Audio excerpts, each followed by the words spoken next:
नमस्कार दोस्तों, आज की वीडियो में आपका स्वागत है। आज हम एक नया चैप्टर शुरू करेंगे जिसका नाम है त्रिभुज। ये चैप्टर आपके गणित की किताब का 6th चैप्टर है।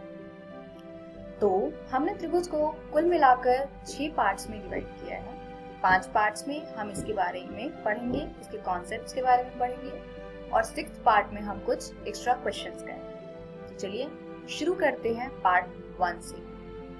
पार्ट 1 में हम पढ़ेंगे भूमिका यानी इंट्रोडक्शन तथा समरूप आकृतियां यानी कि सिमिलर फिगर्स। चलिए शुरू करते हैं। आप लोगों ने कॉन्ग्रुएंसी पढ़ा होगा, सर्वांग समता। तो सर्वांग समता आपने क्लास 9th में पढ़ा होगा। कोई सी भी दो आकृति सर्वांग सम कब कहलाती है? जब उसका आकार समान हो यानी शेप जो है वो एक जैसा हो तथा आमाप समान हो यानी साइज भी बराबर। तो अगर ये दोनों क्राइटेरिया अगर फुलफिल होती है तो हम कहते हैं कि दो जो हमारे पास आकृति है वो सर्वांग सम है।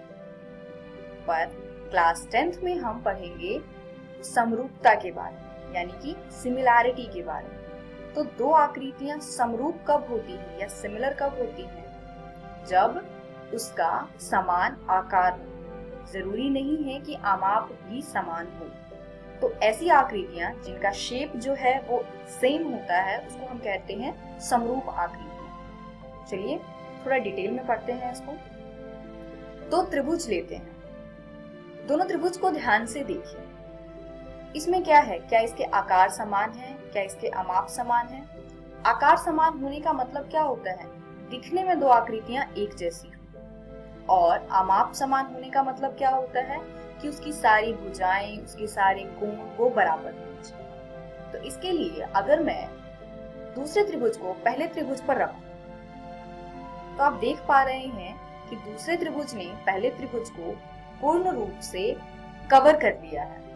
तो ऐसी आकृतियों को हम कहते हैं सर्वांग सम आकृतियां यानी कि कॉन्ग्रुएंट। इसमें क्या है? इसमें समान आकार है तथा समान आमाप है। अब हम बढ़ते हैं समरूपता के ऊपर। इन दो आकृतियों को देखिए। देखने में दोनों आकृतियां एक जैसी लग रही हैं, पर अगर मैं दूसरी आकृति को पहले पर रखूं तो ये पूरी तरीके से पहली आकृति को कवर नहीं कर पा रही। तो ऐसी आकृतियां जो दिखने में एक जैसी होती हैं पर जिनका आमाप बराबर नहीं होता है, इनको हम कहते हैं समरूप यानी सिमिलर आकृतियां। यहाँ पर समान आकार होगा यानी शेप तो बिल्कुल सेम होगा, पर जरूरी नहीं है कि समान आमाप भी यानी इनका साइज भी बराबर हो, वो जरूरी नहीं है। तो क्या आप लोग अपने डेली लाइफ के कुछ समरूप आकृतियों के बारे में बता सकते हैं? क्या आपने गणित में और कुछ आकृतियों के बारे में पढ़ा है जो आपको लगे कि वो समरूप होते हैं? चलिए देखते हैं कुछ और आकृति। वर्ग। जितने भी वर्ग होते हैं, बड़े हो या छोटे हो, दिखने में सब एक जैसे होते हैं। इसीलिए वर्ग जितने भी हो वो सारे एक दूसरे के समरूप होते हैं। इसी प्रकार क्या आप किसी और आकृति के बारे में सोच पा रहे हैं? वृत्त। जितने भी वृत्त होते हैं वो सारे दिखने में एक जैसे होते हैं, पर जरूरी नहीं है कि सबका आकार बराबर हो। यहाँ पे आप 3 अलग प्रकार के वृत्तों को देख पा रहे हैं। तीनों अलग अलग आमाप के हैं पर दिखने में तीनों एक जैसे हैं, यानी इनका आकार बिल्कुल सेम है। इसको हम कहेंगे समरूप, यानी सभी वृत्त क्या होते हैं? एक दूसरे के समरूप होते हैं। इसके अलावा समबाहु त्रिभुज। समबाहु त्रिभुज भी सभी एक दूसरे के समरूप होते हैं। तो चलिए बढ़ते हैं और जानते हैं समरूपता के बारे में और अधिक। भुजाओं की समान संख्या वाले दो बहुभुज समरूप होते हैं कब? पहला, उनके सभी संगत कोण बराबर हो। चलिए दो त्रिभुज लेते हैं। आप इन दो त्रिभुज को देख पा रहे होंगे। क्या इसके संगत कोण बराबर है? एक एक करके देखते हैं। पहले त्रिभुज में y है तो दूसरे त्रिभुज में भी y है, यानी इस कोण का माप जो है वो बराबर है। पहले त्रिभुज में x है तो दूसरे त्रिभुज में भी x है, यानी इस कोण का माप भी बराबर है। और पहले त्रिभुज में z है तो दूसरे त्रिभुज में भी z है, इस कोण का माप भी बराबर है। तो आप देख पा रहे हैं कि दोनों त्रिभुज के तीनों संगत कोण बराबर है। तो ये है पहला। दूसरा क्या होता है, उनकी सभी संगत भुजाएं एक ही अनुपात में हो, यानी कि समानुपाती हो। इसका क्या अर्थ है? फिर से हम दो त्रिभुज लेते हैं। पहले त्रिभुज में LO की लेंथ लिखिए, कितनी है 20, और दूसरे त्रिभुज में IT की लेंथ कितनी है 40। यानी 20 में अगर 2 से गुना कर दिया जाए तो IT के बराबर आ जाएगा। तो आप देख रहे होंगे कि पहले त्रिभुज की ये जो भुजा है वो 1:2 में है। इसी प्रकार पहले त्रिभुज में 15 है तो दूसरे त्रिभुज में 30 है। ये भी किस अनुपात में है? 1:2। इसी प्रकार तीसरी भुजा को अगर हम देखें तो पहले में भुजा की लंबाई है 25 तो दूसरे में भुजा की लंबाई है 50, यानी ये भी क्या है, दुगुना। तो कुल मिलाकर हमने ये देखा कि दूसरे त्रिभुज की सभी भुजाएं पहले त्रिभुज की संगत भुजाओं की दुगुना है, यानी पहले त्रिभुज की भुजाएं तथा दूसरे त्रिभुज की भुजाएं 1:2 में है।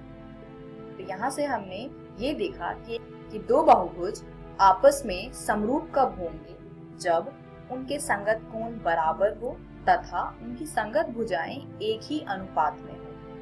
दोनों ही स्टेटमेंट ट्रू होना चाहिए, यानी सत्य होना चाहिए किसी भी बहुभुज के समरूप होने के। चलिए कुछ क्वेश्चन देखते हैं। यहाँ पे आप दो आकृतियां देख रहे हैं। इस आकृति में दोनों चतुर्भुजों के संगत कोण बराबर है। क्यों? क्योंकि चतुर्भुज हैं और ये आप देख रहे हैं कि ये वर्ग है, तो वर्ग के सारे कोण क्या होते हैं? 90 डिग्री। इसीलिए इसके संगत कोण बराबर है तथा संगत भुजाएं भी एक ही अनुपात में हैं। आप देख पा रहे हैं कि पहले चतुर्भुज की सभी भुजाएं 3 सेंटीमीटर है तो दूसरे चतुर्भुज की सभी भुजाएं भी 3 सेंटीमीटर है, यानी 1:1 में है। अतः ये दोनों चतुर्भुज समरूप हैं। अगला देखते हैं। यहाँ पे आप देख पा रहे हैं कि पहला जो है वो एक वर्ग है और दूसरी आकृति जो है वो एक आयत की है। इस आकृति में वर्ग और आयत के संगत कोण बराबर होंगे, क्योंकि वर्ग और आयत दोनों में ही सभी कोण कितने होते हैं? 90 डिग्री के। इसलिए संगत कोण तो बराबर हैं, परंतु इनकी संगत भुजाएं एक ही अनुपात में नहीं है। आप देख पा रहे हैं कि वर्ग की एक भुजा 3 सेंटीमीटर है तो वहीं आयत की ईबी भुजा 3.5 सेंटीमीटर है। दूसरी ओर BC रेखा भुजा जो है वो 3 सेंटीमीटर है तो आयत की BC रेखा 3 सेंटीमीटर है। तो आप देख पा रहे हैं कि पहला अनुपात 3:3.5 है तो दूसरा 1:1 है। इस प्रकार इनकी संगत भुजाएं एक ही अनुपात में नहीं है, अतः ये दोनों चतुर्भुज समरूप नहीं है।